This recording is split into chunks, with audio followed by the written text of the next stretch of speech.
Hello. खूप दिवसांनी ना एकदम छान असं ऊन पडलं होतं कडक. तर ना सगळे कपडे गादी वगैरे सुकायला टाकले आणि इकडे चिनू झोपलेला होता. म्हटलं तोवर भाजी चपाती बनवायचं होतं आणि ते बनवायला घेतलं. आणि रोज रोज काय भाजी बनवायचं हे तर खूप मोठा प्रश्न आहे. आणि त्यासाठीच ना आज एकदम सिंपल बनवलं, म्हणजे कांदा मिरचीची भाजी म्हणा किंवा चटणी.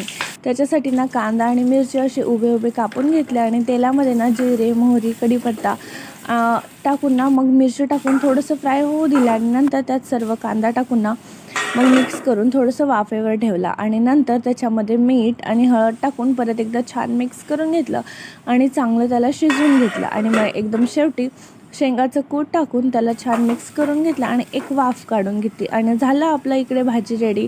एकदम खायला पण एकदम टेस्टी लागतं आणि एकदम झटपट पण होतं, जास्त वस्तू पण नाही लागत. तर नक्की एकदा ट्राय करा. आणि इकडे आम्ही जेवण वगैरे केलं आणि नंतर ना चिनूचं एक फ्रेंडली रिसिव्ह झालं आणि ते ओपन करून ना त्याला असेंबल वगैरे केलं आणि चिनूला दाखवत होते की कसं खेळायचं. तर तुम्हाला पण याची लिंक हवी असेल तर कमेंट करा लिंक, म्हणून मी लिंक सेंड करेल. आणि ना संध्याकाळी इकडे वरचं टाके खूपच खराब झालं आणि ते साफसफाई वगैरे केलं आणि साफसफाई केल्यावर बघा किती चकाचक झालं.